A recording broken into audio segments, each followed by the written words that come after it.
나비가 되어 날아다니는 꿈을 꾸다가 깨어난 장자는 자신과 나비를 구분하지 못하는 상황에서 깨달음을 얻습니다. 무한히 변화하는 만물 속에서 개별적 구분이 무의미하다고 본 겁니다. 우리들 일상에 적용해 보겠습니다. 수시로 변화하는 생각과 욕망에 휘둘릴 일이 아니라는 의미로 해석하면 되겠습니까? 그럴듯하면서도 어려운 말씀입니다. 깨달음이란 다시는 의혹에 빠지지 않는다는 뜻인데 우리가 과연 그렇습니까?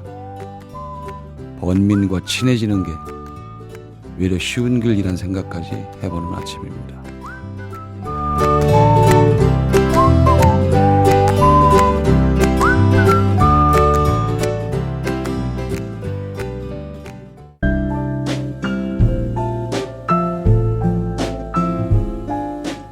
뇌에는 근육이 없습니다.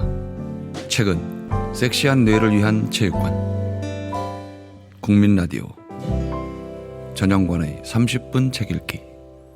네, 오늘은 어제에 이어서 박현경 씨 모시고 망각과 자유, 강신주 지음 요 책에 대해서 얘기를 나눠보겠습니다. 안녕하세요. 네, 안녕하세요. 네, 어제 망각 또 이제 타자와의 연대, 타자의 자유성, 사랑 이런 이야기를 하셨는데 네, 오늘은 맞습니다. 어떤 얘기죠? 오늘은 좀 구체적으로 예. 그 원문 좀 읽어가면서 할 건데요. 예. 그 우리가 제일 잘 알고 있는 호전몽, 나비의 호전몽. 꿈 예. 이야기랑 그다음에 뭐 조삼모사 이야기 이런 얘기들 해보겠습니다. 나비의 꿈, 복권의 꿈은 어떻게 안 될까요? 네, 꿈꾸고 싶네요. 예, 그래서 그 제가 지난 시간에 그 말씀드렸지만 이제 그 망각이라는 게 인간의 유한성, 내가 유한하다는 걸 자각하고 또 뭐 타자의 자유를 그 심연을 건너가기 위해서는 목숨을 건 비약, 결단 이게 필요하고 그 과정에서 짐을 다 내려놓는 망각이 있어야 된다고 이제 말씀드렸는데요. 그래서 타자의 소통을 가로막는 그 심연에서 우리가 보물처럼 간직했던 것들, 예를 들면 선입견, 오만, 자의식, 뭐 사변적인 자기 사유 이런 것들과 작별의식을 수행해야 되는 건데 이런 것들이 이제 장애물이 되기 때문입니다. 그래서 그런 내용을 이제 이렇게 풀어놓으면 좀 어려워 보이지만 실제로 장자는 이야기로 풀어내는데요. 그 제가 지난 시간에 말씀드렸지만 장자 총 33편 중에 그 장자 학파들이 이제 기록한 것 이외에 진짜 장자 본인의 생각이다라고 생각되는 이제 내용이 장자 4편에 속한 7편인데 그 중에 재물편이 재물론편이 장자의 사유를 이해하는 데 가장 중요하다고 생각된다라고 말씀드렸잖아요. 예, 근데 예. 그 재물론편의 가장 마지막 이야기가 호전몽 이야기입니다. 그래서 호전몽 이야기는 보통 나비의 꿈은 뭐 이제 제가 전문도 읽어드리겠지만 초월주의나 허무주의 아니냐 신비주의 아니냐 이렇게 얘기를 하는데 그 재물론 편에 제일 마지막에 나온다는 거는 이 장자의 사유의 이 철학의 규결이다라고 밝히고 있습니다. 이 저자는.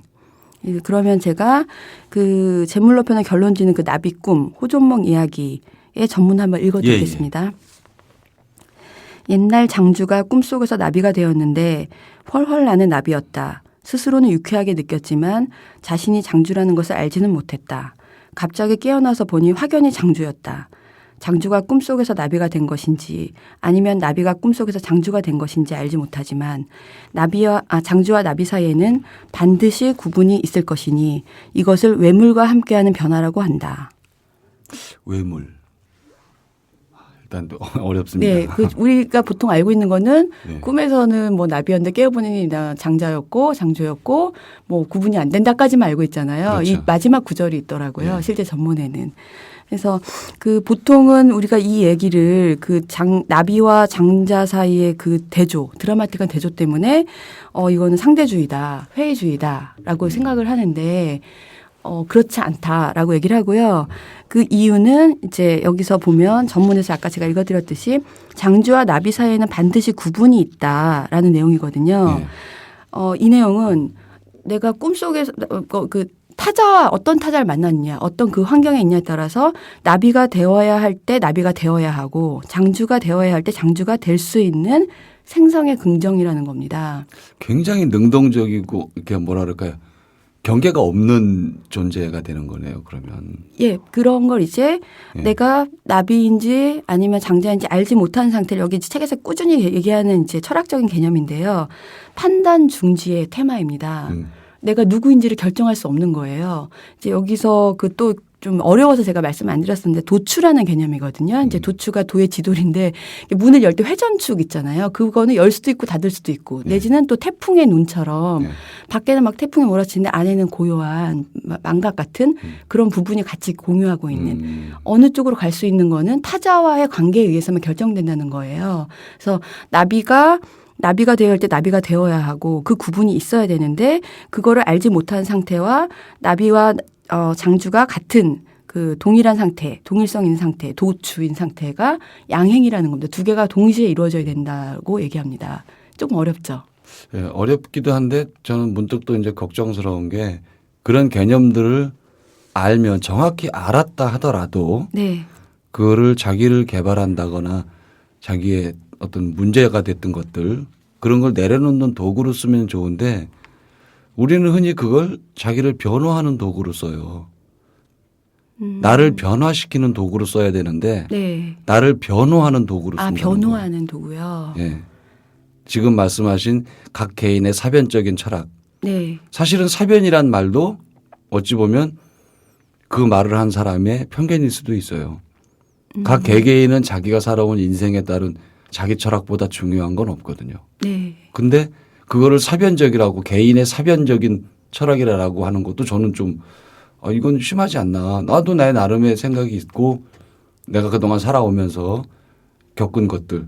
물론 경험이 다는 아니지만 다 흔히 우리가 말하는 개똥철학이라고 하는 그런 것들이 있는데 좀 전에 얘기한 대로 그 장자를 읽건 다른 철학책을 읽건 제가 주변에서 많이 봤어요. 그런 사람들을. 네. 자기를 변호할 때 그걸 인용해서 써먹는 거예요. 안 하느니만 못할 수도 있어요. 어찌 보면.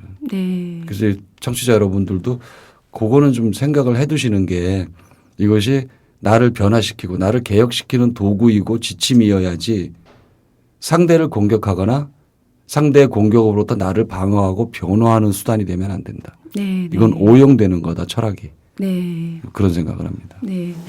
지금 말씀하신 것도 비추어서 또 말씀을 더 이어가면 이제 아까 계속 말씀드렸지만 건너편 절벽으로 건너간다든지 아니면 망각해서 타인에게 가겠다고 하는 거는 소통인데 이제 그 소통의 소가 이제 트다 하고 통이 이제 연결하다인데 그 트다라는 게 선입견을 버린다. 아까 말씀드린 오만이라든지 자식이라든지 아니면 정말 그런 중요한 얘기죠.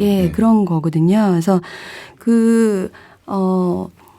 이제 저도 뭐 어느 정도 살아오다 보니 개인적인 저 자신만의 철학이라든지 뭐 이런 게 있잖아요. 그리고 그런 거를 사실 강요하게 되기도 하고 상대방에게 뭐 이제 아랫사람한테 그러니까 나이 어린 사람한테 이렇게 살아라 저렇게 하는 게 있는데 이제 보통 어린아이들은 이제 비워져 있잖아요.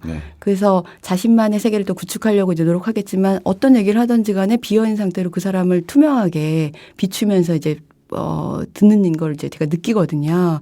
근데 이제 이 책에 보면 이제 호전몽 얘기를 드렸지만 그 재물편에 제일 먼저 나오는 얘기가 아까 이건 호전몽은 제일 마지막에 나온 얘기고요. 제일 처음 나온 얘기는 그 남각자기라는 스승이랑 안성자유란 제자가 나누는 이야기입니다. 그래서 이제 무슨 얘기를 하냐면 그 구멍과 바람이 있어요. 근데 조그만 구멍을 통과할 때는 뭐 나무 이런 뭐 조그만 구멍을 통과할 때 이런 소리가 나고 뭐 하늘의 구멍을 통과할 때 이런 소리가 나고 뭐 조그만 뭐 개미 구멍을 통과할 때 이런 소리가 나고 바람 소리가 다 틀려진다. 그렇죠. 예, 근데 그렇다면 이 바람 소리는 구멍이 내는 것이냐 바람이 내는 것이냐.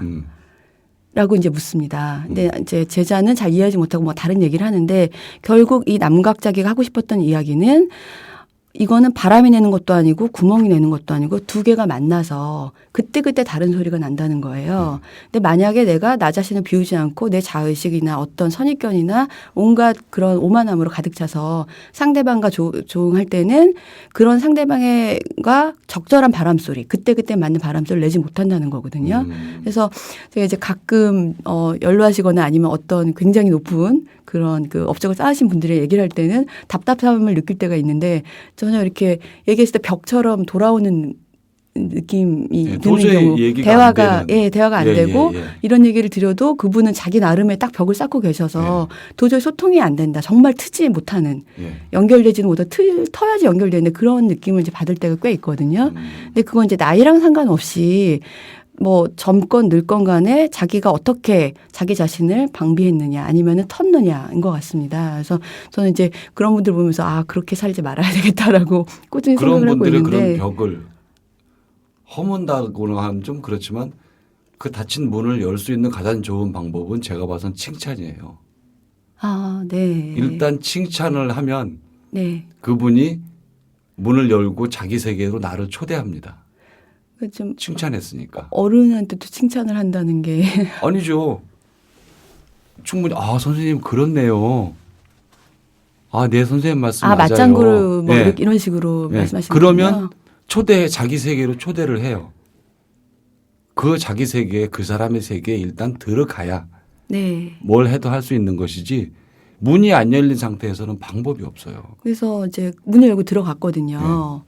그래서 1시간, 2시간씩 손가락을 세면서 그분의 얘기를 장대한 예, 얘기를 예. 들어드리면서 네. 결국 이제 시간을 보내고 보통 네. 그런 경험을 많이 했거든요. 저는 네.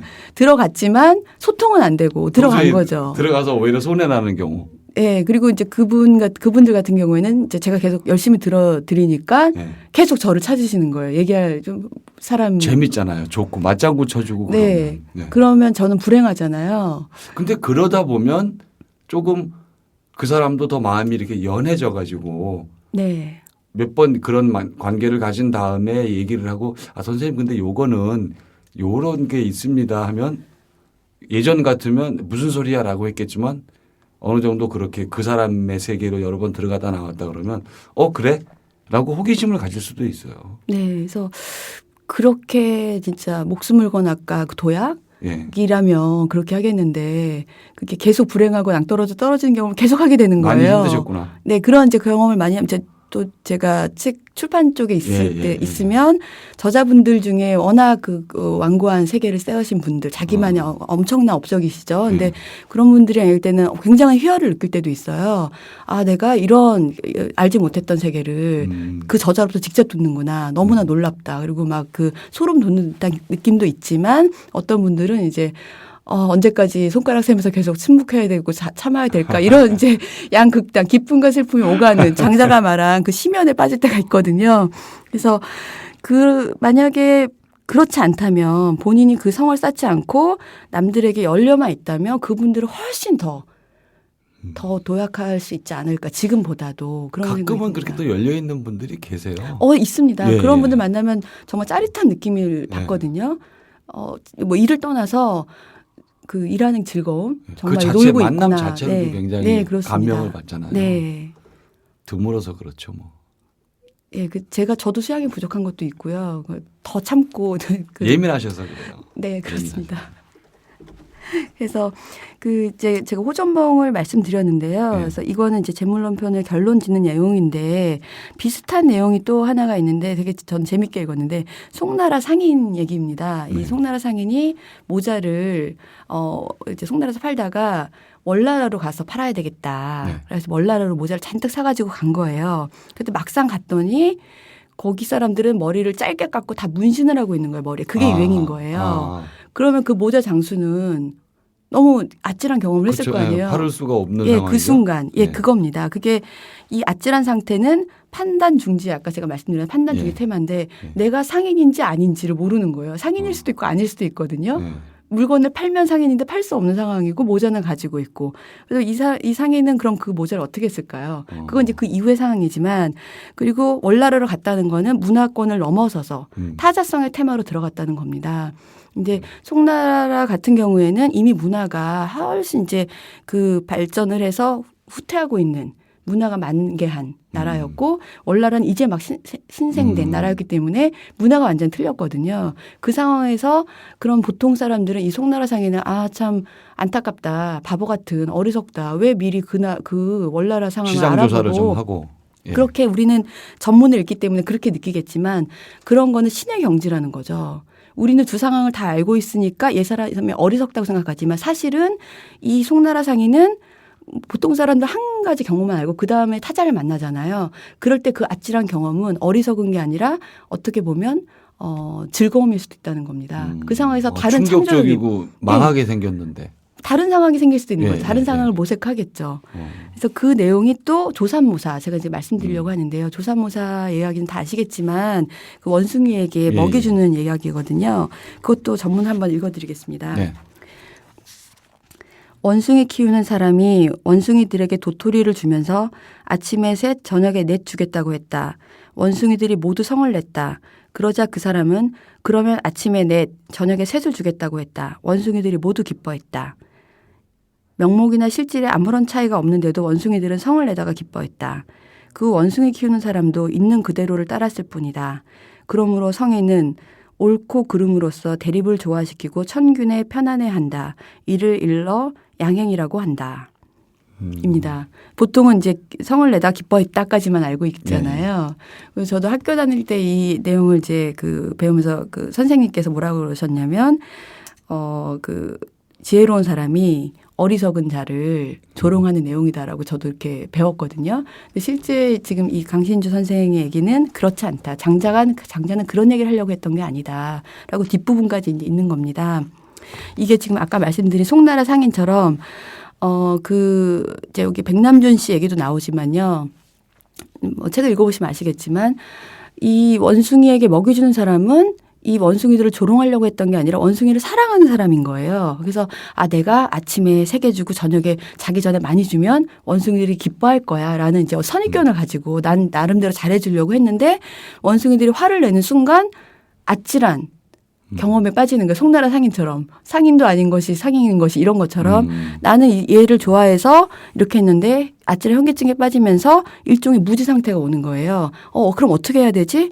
그래서 그때 판단을 중지하고 타자의 소리, 원숭이의 소리에 귀를 기울였다는 거죠. 그래서 그러면 아침에 넷, 저녁에 셋을 주겠다. 근데 지금 여기서는 이야기가 여기서 끝났지만 그래도 원숭이가 화를 낼 수도 있거든요. 그럼 또다시 당황했다가 다시 목소리에 귀를 기울이고 그럼 아침에 둘, 저녁에 넷 주겠다. 이럴 수도 있잖아요. 끊임없이 타자와 교류하면서 타자의 마음을 읽어내야 된다는 겁니다. 근데 그게 어떤 게 답인지는 아무도 모르잖아요. 네. 우화만 있는 거지 예화만. 그렇죠. 네. 어떤.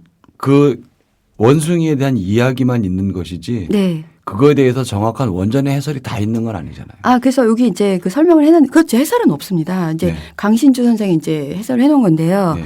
그 원숭이 키우는 사람들 있는 그대로를 따랐을 뿐이다 하고 이제 인시라고 해놓는데 인시라는 또 철학적 개념이 나오거든요. 그대로를 따른다. 그리고 그래서 이제 그대로를 따르는 건 평범한 사람은 힘든 일이기 때문에 지금 이 원숭이 키운 사람처럼 원숭이 상태를 보면서 계속 3개, 4개 바꿔가면서 그 사람에 맞춰서 하긴 힘들기 때문에 성인이 할 수 있는데 수양을 쌓아서 그 옳고 그름을 그 대립을 조화시키고 천균 그 하늘이 평등한 것처럼 그거에 편안해하는 어떤 상태도 결정짓지 않고 판단 중지의 상태에 계속 본인을 모든 것을 망각하는 그런 사람만이 이제 성인이 되는 거고 그게 양양이다라고 얘기하는 겁니다. 어제 말씀하신 대로 상대가 원하는 것을 네. 나는 아침에 4개 주고 싶었는데 상대가 아니라 그러면 내 생각을 빨리 버리고 상대가 그렇습니다. 원하는 쪽으로 맞춰주는 그 얘기. 네, 그렇습니다. 이게 원숭이 얘기의 핵심입니다. 그래서 저는 그걸 다양한 방법으로 해석을 해요. 그래서 저 같은 경우에는 다 맞다고 봐요. 다. 거기에 어떤 해석에 강신주의 해석에 얽매일 필요도 없고 네. 조산모사라서 원숭이는 바보다 여기에 얽매일 필요도 없다고 봐요. 그건 모든 해석들을 다 맞다고 보는 거예요. 다 인정하고 있는 거죠. 네. 얘만 있으니까. 비유의 함정이거든요. 어찌 보면. 네. 그러니까 해석하기 나름이니까. 전체 장자를 읽고 이제 이제 저자 같은 경우에는 전체 맥락에서 이 이야기를 계속 이어가는 흐름이 있었을 거 아니에요. 네. 그래서 이제 해석을 한 사랑으로 것 같고. 보는 게 맞다. 네. 했겠죠. 사랑이고 그리고 실제로 원숭이에게 먹이를 주는 사람이 주체인 것 같지만 사실 이 내용을 읽어보면 이제 그 저자 해석에 따르면 원숭이들도 주체라는 거예요. 원숭이들이 싫어했기 때문에 이 사람이 생각을 그렇겠죠. 바꿔서 네. 하고 이제 타자의 자유라는 거죠. 나도 자유가 있지만 그 사람과 제대로 소통하기 위해서 계속 타자의 자유에 맞춰서 이렇게 저렇게 모속했다가 그런 아찔한 현기증 상태를 극복하면서 끊임없이 망각하면서 비워야 된다라는 겁니다. 다이어트 원숭이는 아니었을까 싶어요. 저녁에 4개 먹으면 살찌잖아요. 원숭이 드립니다. 여기 보면. 네. 네. 이것도 농담 같지만 그렇게 생각할 수도 있다는 거예요. 네. 네. 어느 쪽으로든지 모든 걸 열어놔야지 닫고 누구의 해석, 누구의 철학 거기에 매이는 건 저는 위험하다고 생각해요. 항상. 잘못하면 아까 말씀드린 대로 자신을 개혁하지 않고 변호하는 데 써버릴 수 있으니까 그것을. 네. 근데 참 제가 학교 다닐 때 배웠던 그 내용이랑 많이 틀려서 뭐 원숭이 뭐를 조롱하는 거라는 등 어리석은 사람을 뭐 혼내주는 거라 이렇게 비 맞추는 거라는 등이라든지 아까 말씀드린 호전몽도 내가 장자인지 나비가 장자인지 모르는 뭐 이런 것도 그냥 어떤 그냥 꿈 같은 문학성을 갖고 있잖아요. 그래서 거기까지만 제가 알고 있었는데 이제 이걸 읽으면서 지금 말씀하신 대로 이게 다 맞다는 건 아니지만 한 가지의 해석 방법을 아 그렇구나라고 느꼈습니다. 우리가 교육이 조금 이렇게 그렇게 보면은 그 학교 다닐 때 교육의 깊이가 조금 더 있어야 되지 않았나 그런 생각이 돼요. 너무 도식화해서 네. 그걸 가지고 또 문제를 내 가지고 정답을 고르지 않았겠어요. 그렇습니다. 네, 그러다 보니까 우리들이 다 비슷한 생각을 하고 도식화된 답에 이렇게 매여 있지 않을까 그런 생각도 드네요. 네. 그래서 뭐 선생님들도 어쩔 수 없으셨을 것 같아요. 그렇게 배우셨으니까. 네. 그래서 그 뭐 여기 이 책에는 이 얘기들 말고도 온갖 철학자들의 얘기도 많이 나오거든요. 서양 철학하고 비교해서 얘기를 하는데 그래서 책은 굉장히 짧습니다. 뭐 이렇게 214페이지 정도 되고요. 네. 내용도 굉장히 편안한 문체로 몇 번씩 반복하면서 얘기를 하고 있기 때문에 쉽게 읽을 수 있지만 밀도는 받아들이는 사람에 따라서 굉장히 깊게 다가올 수도 엄청 있고. 저 한 권의 책을 평생 봐도 다 못 볼 수 있겠죠. 깨달으려면. 네. 이해하는 건 어렵지 않은데 그거를 나의 삶의 자세로 받아들이냐 안 하는 건 개인의 자유일 것 같아요. 저는 항상 그게 문제라고 보니까요. 읽고 이렇다 저렇다라고 생각하는 것까지는 굉장히 쉬운데 그중에 어느 하나를 내 생활에 녹아들여 가지고 내가 생활에 반영할 수 있느냐 없느냐. 그렇지 않으면 사실은 책을 볼 이유가 별로 없어요. 네. 장자의 이제 그 지금 말씀드린 건 총합인데 장자의 철학을 한마디로 핵심적으로 말한다면 특히 제물론 편에서 얘기하는 장자의 철학의 핵심은 도행지 이성이라는 말로 완성이 되는데요. 예. 이 뜻은 길은 우리가 걸어가는 데서 완성된다라는 뜻입니다. 이게 길이라는 거는 원래 있던 길이 아니라 내가 그때그때 걸어가면서 스스로 만들어가는 길이고. 가는 자가 길을 만드는 거죠. 네. 그 길은 타자에게로 향하는 길이다. 그리고 우리가 만들어야 되는 길이다. 그 길은 계속 말씀드리지만 그 절벽과 절벽 사이를 심연을 뛰어넘어서 도약하는 그 길이고 그거를 이제 또 장자는 이무익비라고 날개 없음으로 날개라고 얘기합니다. 그러니까 그 날개 없으면 망각, 비움 이런 걸 상징하는 거예요. 나는 거는 타자로 건너가는 도약에 숨어 있는 그 위험성과 비극을 상징하는 건데요. 그래서 그 도행제 이성 길은 우리가 걸어가는 데서 완성되는 것과 이무익비 날개 없음으로 날개 이 두 가지를 마음속에 새기시면 좋을 것 같습니다. 새기는 건 새기겠는데 제가 그렇게 할 수 있을지 자신이 없어서. 그냥 하나의 철학은 사실 우리 살기 위해서 삶을 이해하는 방법 중에 하나잖아요. 그래서 저는 정말 공감하면서 재미있게 읽었으니까 아마 책을 나중에 서점 가서 보시게 되면 후회하지는 않으실 거라고 생각합니다. 비슷한 류의 책들은 저도 집에 있는데 그건 제가 지금 안 본 거라서 정확하게 이렇다라고는 말씀을 못 드리지만 저는 어쨌든 그런 철학책들이 굉장히 제가 어렵게 느낀다는 건 그 내용이 어렵다 이런 논리가 어렵다 이런 거라기보단 항상 내가 이 중에 뭘 할 수 있을까 이런 생각을 하면서 보니까 참 어려워요. 네. 내가 할 수 있을까 없을까 이런 생각을 자꾸 하니까 그냥 보기만 하는 거는 별 의미가 없다고 생각을 해서 제가 좀 미련한 거죠. 어찌 그렇게 하고 살겠어요. 도인이 아닌 다음에. 그래도 하나하나씩 조금씩 실천하면 되지 않을까요? 노력해 보겠습니다. 자, 망각과 자유, 강신주 지음 여러분들도 한번 보시면은 새롭게 자유로워지는 새로운 체험을 하실 수 있을 거라고 생각이 됩니다. 오늘 박현경 씨 모시고 망각과 자유라는 책에 대해서 얘기 나눠봤습니다. 오늘 고맙습니다. 네, 감사합니다. 네. 행복이란 뭘까요? 저는 편안한 상태라고 생각합니다. 욕망도 걱정도 잔잔해지고 5월의 아침 안개처럼 포근한 상태. 말로는 쉽지만 흔히 우리는 원하는 것을 손에 넣었을 때 누군가의 마음을 얻었을 때 행복하다고 합니다. 저도 부정하지는 못합니다. 그러나 무엇으로부터 누군가로부터 비롯된 행복은 영원하지 않을 겁니다. 태양전지나 풍력 발전기처럼 스스로 행복을 생산해내야 지속 가능합니다. 행복을 자가 발전하면 완벽하겠지만 때로는 망각으로부터 비롯되는 자유, 그 자유를 즐겨볼 일입니다. 잊는다는 것, 그리 나쁘지만은 않습니다. 예, 한 말씀만 더 드리겠습니다. 저는 요즘 굉장히 이제 극심한 혼란 상태에 있는데요.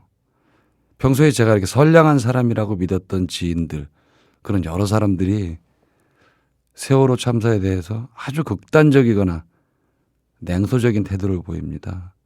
제가 충격을 많이 받았죠. 때로는 이런 지식인이라고 생각했던 사람들의 그런 파렴치한 문장들, 속이 부글거려서 제가 잠을 설치는 경우도 있고요. 저렇게 무심할 수가 있을까? 신기하기도 합니다. 제가 제대로 판단을 못한 건지 아니면 그들의 민낯을 처음 본 건지 생각이 많아집니다. 지식인 사회도 재편되지 않나 이런 생각까지 하고요. 도덕이 헝클어진 대한민국, 양심이 침몰하는 대한민국, 책임이 엉뚱한 뜻으로 해석되는 대한민국입니다. 민주시민의 자세가 무엇인지 고민이 깊어지는 요즘입니다. 오늘로써 세월호 침몰 한 달입니다. 지금까지 30분 책 읽기 전영관이었습니다.